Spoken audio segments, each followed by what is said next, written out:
Welcome to the greatest podcast in sport betting entertainment. My name is Tanner Kern, certified G, bona fide stud, and you can't teach that. In this right here, this is G Money Grant Mitchell. The sports calendar is limited. There's very limited hockey. There's very limited basketball except for the All-Star game. There's very limited college basketball. It's a bunch of Northeast mid-majors tonight, and you can't teach that. Bada boom. Man, the people in the room. Welcome into Ride the Line. We're still giving you the picks, though. We are still giving you the picks. It is trying times a little bit, and it's weird because we've been stuffed with the calendar for a long time. So it's weird that it's slowed down a little. Feels a little like summer again. It's kind of boring. Like, this is the worst time. Like, you're not at March Madness yet. You know, the NBA's at the All-Star game. Hockey, like, nobody really talks about hockey. So we're just kind of in that limbo. And college basketball, like the big day of college basketball is always a Saturday. It's not Friday. So yeah, we're just trying to stay alive right now. Yeah, but I mean, like you said, we got All-Star weekend coming up. You know, there's some good games this weekend. We still got enough to talk about.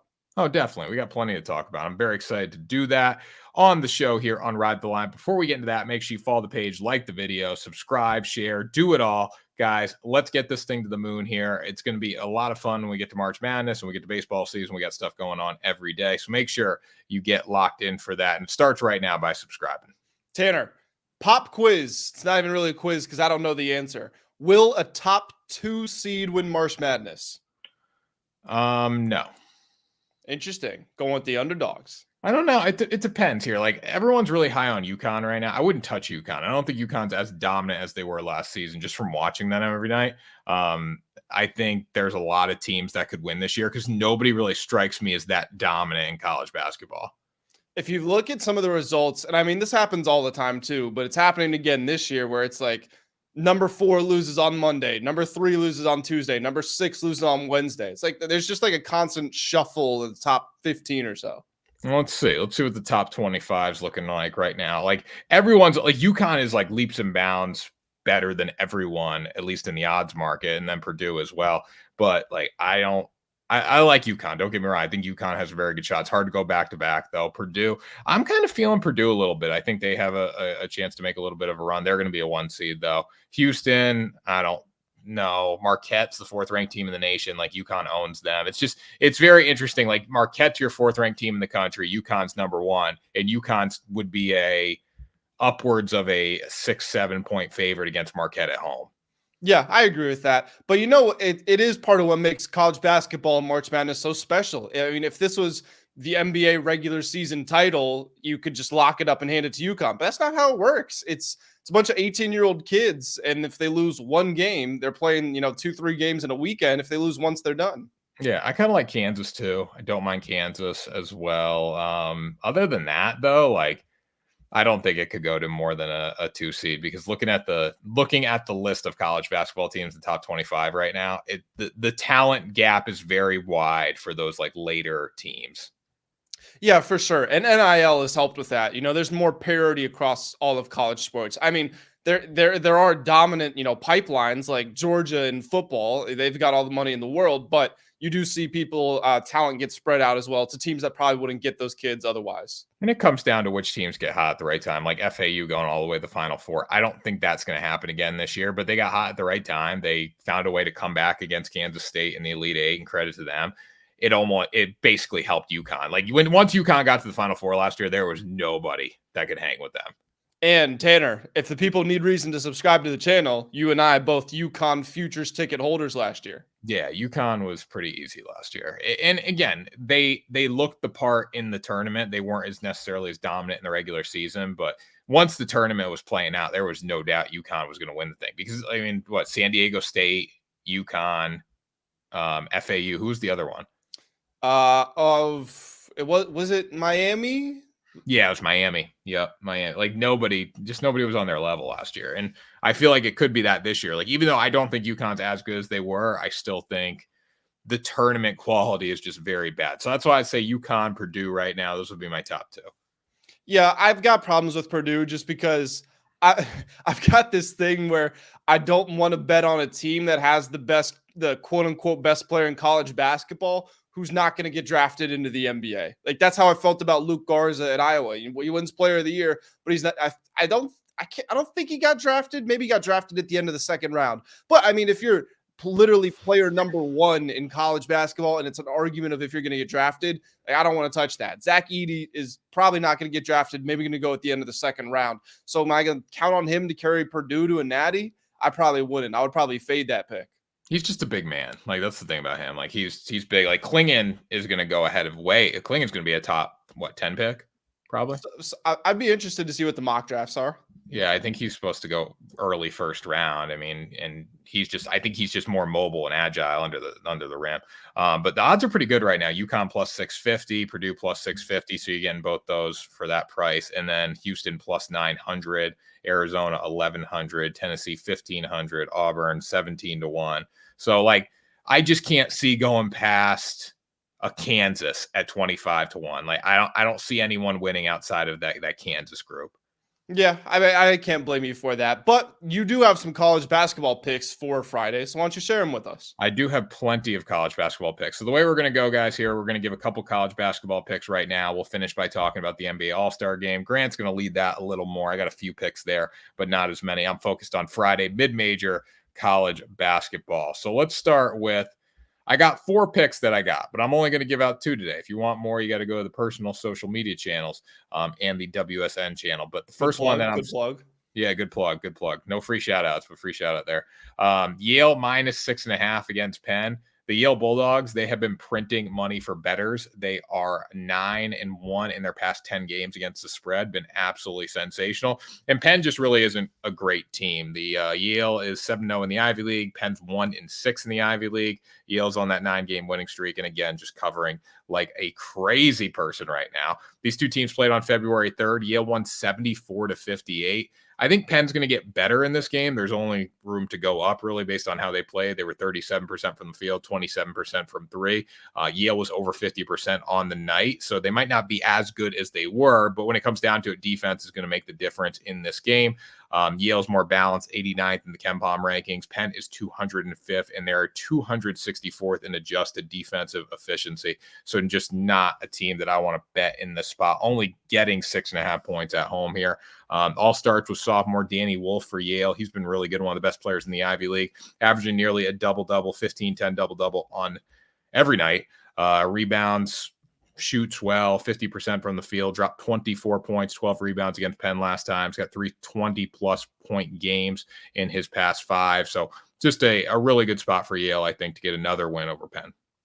Yeah, at the end of the day, you trust KenPom. The KenPom rankings are like god tier rankings. I don't know what the dude did to figure it out, but his rankings are just awesome. And there's a clear separation between these two teams. Take the better team, take Yale.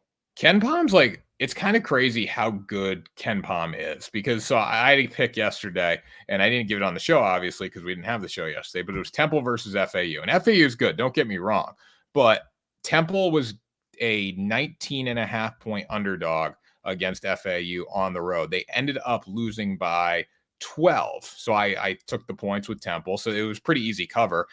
They went into the locker room down 11, which was a little scary. Came out, had a really good second half there.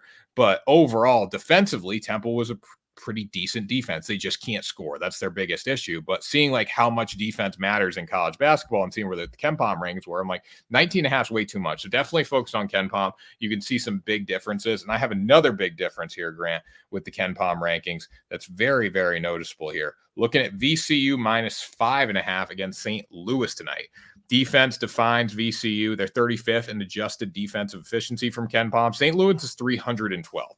So you're getting that right there, and you're only seeing a 5-point spread. That's a massive difference. St. Louis is 209th overall in the rankings. VCU is 81st. Huge gap, and even though VCU is on the road, 5 points just not enough. They've won 4 of their past 5 games. St. Louis has lost 4 of their past 5. The offensive edge goes to St. Louis just a little bit, but their defense hasn't been good, as I said with the KenPom rankings, and I'm going to trust defense any day of the week over offense. The Rams allowed just 65 points per game compared to St. Louis at 77. VCU did win their last game against St. Louis, 85-61, absolutely embarrassed them. So the Billikens just simply couldn't handle VCU's defense, and they were sensational from the field. They're starting to get healthy right now. Max Scholga is one of the players to watch for them. Defensive-minded guard, really physical guy who can go down and get rebounds and score when he has to for his team. So I'm leaning towards another VCU cover here. Again, KenPom told me why. Yeah, I love VCU's defense. As always, very aggressive on the perimeter. One thing to keep an eye on, their performances kind of go the way of how their second leading scorer does, Joe Bamisil. And he's, again, second on the team in scoring, giving you more than 12 a night. But looking at some of his recent scoring outputs, it's been 5, 13, 5, 13, 8, 25, 29, 3. Like any sort of consistency from him, 15 plus a night. I don't know how you feel about this. Like I said, he's averaging 12 points. I would rather him score 12 every night than go 5, 25. I want some sort of consistency. I want to know from what I'm getting from you. But at the end of the day, this is one of the more experienced players on the roster. And if he can give you a more stable output, VCU becomes a very scary tournament team because of their defense. Yeah, and I think defense is going to be the reason they win tonight, whether he scores or not. They're not that team that's going to score a ton of points. Like the last game they played against St. Louis was the rarity, putting up 85. I think it's going to be a low scoring defensive battle, slow the tempo down, that they just wear them down throughout the game. So yeah, consistency would help there to get another score to add in with Shulga. But overall, I mean, defense is just there. That's how they're going to win.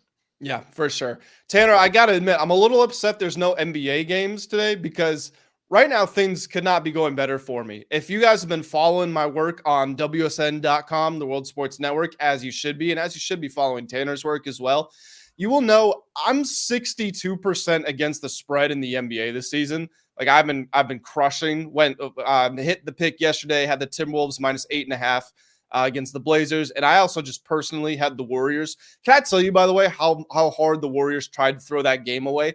They were up by 20 in the fourth quarter.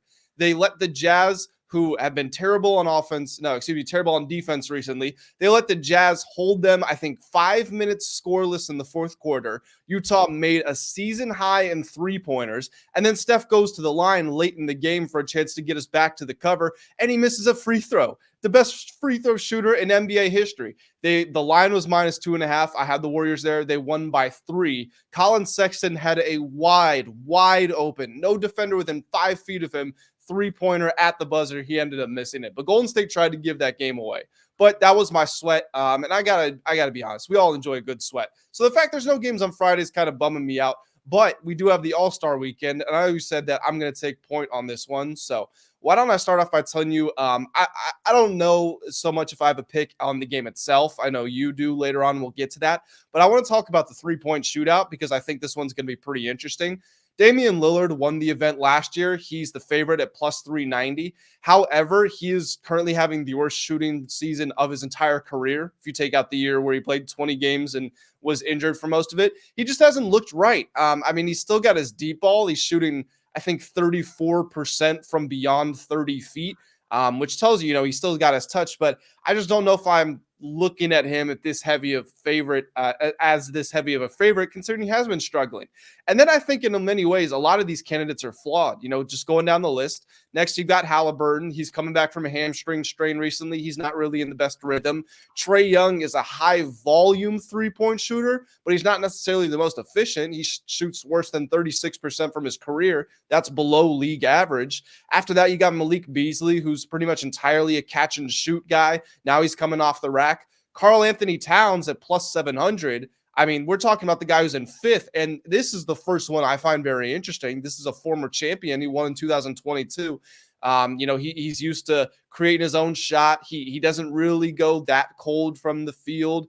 So I think him at +700 is good. Donovan Mitchell +750 is interesting, but again, he can go cold. He can go hot, but he can go cold. I honestly think my two favorite picks here are Towns at +700 and Jalen Brunson at +750. I mean, the fact that Jalen Brunson's shooting better than 41% from 3 as a 6-foot nothing guard in the NBA, he's creating his own shot while constantly at a size disadvantage. Now it's just him in an open gym with some fans watching, but this guy's been clutch all season long. He's used those pressure moments.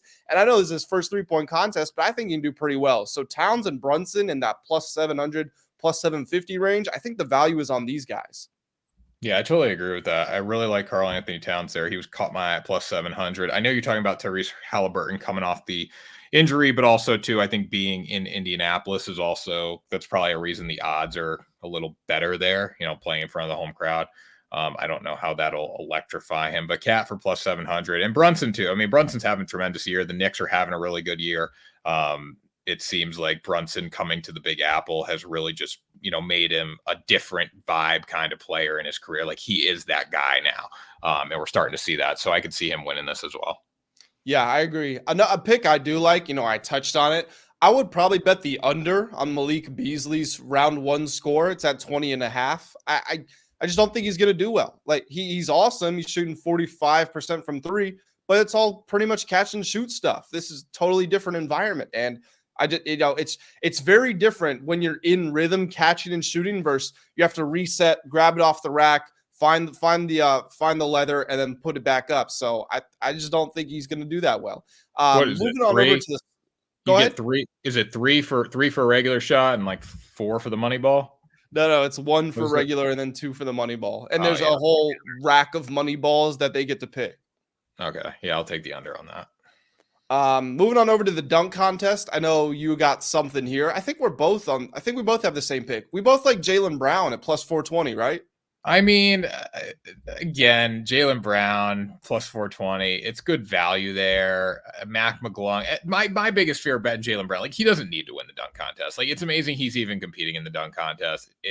He could give up halfway through it. Where you look at a guy like Mac McGlung, who's minus 190, right? Like he won it last year. Like this is the Super Bowl for him. This is better than any G League event he's going to play in. He's also, I don't know if you know this, Tanner, he's a high school basketball mixtape legend. So he's been doing dunks for a while.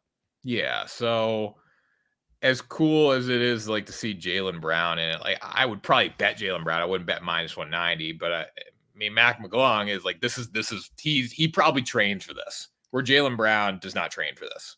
Yeah. Max definitely trains for this. Like, even when he does videos with YouTubers and stuff, it's like I worked out with the slam dunk champion, that's his thing. Jacob Toppin is interesting. He's got some real bunnies. He's just in the G League. I don't see him, so I don't know what he's going to do. Jaime Jaquez, he won a high school dunk contest, but then again, pretty much every player in the NBA has. And I just don't think he gets off the ground high enough to really do anything too fancy. So I think it's going to be one of those top two, Jaylen or Mac. I would go Jaylen just because I'd rather bet plus 420 than minus 190. We were talking about some of the skills challenge and the Rising Stars and the skills tournament and all that. Got to be honest, I don't really have a pick in any of that. And that leads us on over into the All-Star game. And I know that you do have a pick in the All-Star game.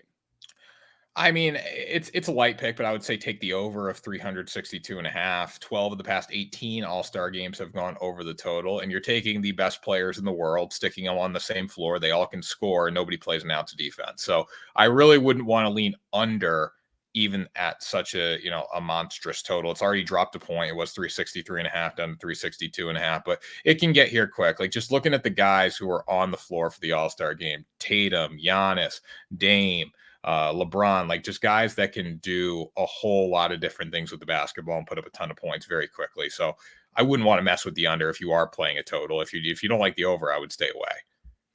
Luka Doncic over 10.5 points. That's my pick there. It's Luka. He's going to bomb some threes. 10.5 is, I think it's too low. He's also one of the younger guys out there. So he's probably going to, be forced into playing more minutes by whoever the coach is. How many minutes is he going to play, you think? I don't know, like 25, 22, something like that. Over 10.5 seems a little low there. Like Shy over 16.5 looks pretty good. Luka over 10.5 looks good. They're all the totals are really low. You just got to figure out who's playing the most minutes. Do you without looking, unless you've seen it already, do you know who has the highest total? I'm assuming Giannis. It is Giannis. It's 28.5. And then it's Lillard and Tatum both at 24.5. And then LeBron, Durant, and Steph all at 20.5. Well, you got to think if they're going to score 360 points, like in that range, like there's going to be a few guys who are popping off. Oh yeah, there's going to be somebody who scores 40 or 50 or something like that. I mean, what are these 3-point shooters? It could be Maxey, Brunson, Booker, Steph, Dame, Tatum, Luka. Like somebody's going to make 8 threes in a row. It's like something like that's going to happen. They're going to make 5-6 threes in a row. And from that point on, like their teammates are just going to pass it to them every time they go down. All right, so last year the total was 175. It was that Giannis versus LeBron or LeBron versus Durant kind of format, but 175 to 184 last year. So that got over 360. Did that get over? Yes. Yeah, I don't know. 175 plus 360. I'm going off. I got to do my math. It's too early in the morning. 184. So that did not get over 363 and a half. That's a lot. I still like the over though. Yeah, it's the All-Star game. Like we were talking about during the Super Bowl, even though we both did bet the under. Who's actually rooting for the under? And this is different. This isn't the NBA finals. This is the All-Star game. So actually the last format though, where it was like East versus West, 192 to 182. So that one got over.